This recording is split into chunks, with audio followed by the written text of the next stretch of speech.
अस्सलाम वालेकुम दोस्तों, की हाल चाल है? ठीक ठाक हो? उम्मीद करना कि सारे दोस्त ठीक ठाक होंगे, खैर खैरियत नाल होंगे। अल्लाह पाक तुहानू सारिਆਂ ਨੂੰ ठीक ठाक रखे, शाद व आबाद रखे। दोस्तों अज मैं तुहानू एक छोटा जिहा बयान सुनाना, छोटा जिहा वाक़या सुनाना है हज़रत मूसा अलैहिस्सलाम दा।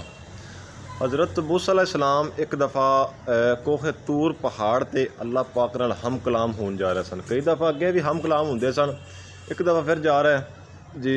राह च बड़ा ना एक रस्ते दे विच अमीर तरीन बंदा टक्कर गया।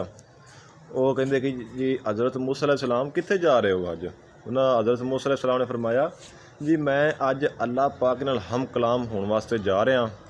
तो उन्हें कहा जी अच्छा तुसीं जा तो रहे हो, एक मेरा छोटा जिहा पैगाम ले जाना, मेरी एक छोटी जी गल ले जाना, पुछी होना अल्लाह पाक कोलों कि मौला करीम तुसां रिज़क मैनूं बहुत अता कीता है, तुसां बड़ा रिज़क अता कीता कि हुण बस करो, इन्ना कोई रिज़क कि संभाले नहीं जाता पिया, गरीबां नूं भी बड़ी तकसीम करेगा, फिर भी बड़ा रिज़क है। अल्लाह पाक नूं फरमाओ कि बस करो, मेरे को रिज़क काफ़ी है। ठीक है जी, गल की अगे टुर पे हज़रत मूसा अलैहिस्सलाम जा रहे सन। रस्ते दे विच देखिया कि रेत दे विच एक आदमी जिहड़ा वो अपना बदन छुपाए बैठा सी, कोल तन दे कपड़े नहीं सन है, उनके कोल कपड़े नहीं सन, तो भुखा बैठा। उन्हें पूछा जी हज़रत मूसा अलैहिस्सलाम किधर जा रहे हो अज? हज़रत मूसा अलैहिस्सलाम ने फरमाया जी मैं जा रहा कोहे तूर पहाड़ ते अल्लाह पाक नाल हम कलाम होने वास्ते।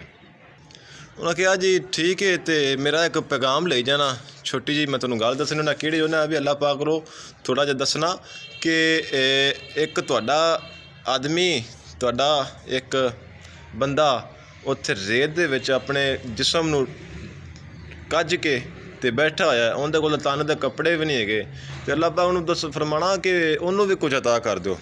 मैं कहा जी ठीक है, मैं पुछ के आके तुहानूं दस देंगा। गए चले जी हज़रत मूसा अलैहिस्सलाम हम अल्लाह पाक नाल उस पहाड़ ते हम कलाम होए, गलबात की जी।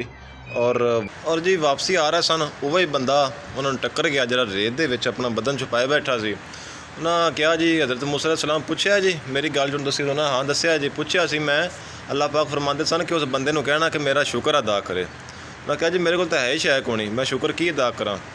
तो हज़रत मूसा अलैहिस्सलाम ने फरमाया बस तेरा मसला ही वड्डा सब तो यह है कि तू रब का शुक्र ही अदा नहीं करता, तेरे को आवे की, तेरे को रब तेन देवे की। ओ जी अगे गए चले, अगे गए वो अमीर तरीन शख्स उनके कोल गया, उन्होंने पूछया जी मेरे बारे ना जी पूछया की फरमाते हैं अल्लाह पाक फरमाते हैं जी मेरा शुक्र अदा करना छड़ देवे, मेरा जिन्ना भी ज़्यादा शुक्र अदा करता मैं शुक्र की वजह तो उन्होंने रिज़क अता कर रहा, मेरा शुक्र अदा करना बंद कर दे मैं रिज़क बंद कर देंगा।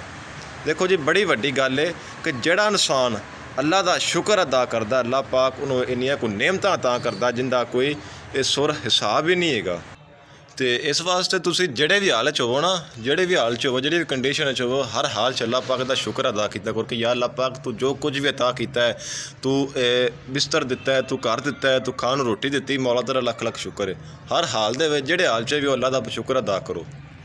तो अज की वीडियो सिर्फ इन्नी, अपने वीर फैसल जवेद मनेस नूं इजाज़त दिओ। अल्लाह हाफिज़।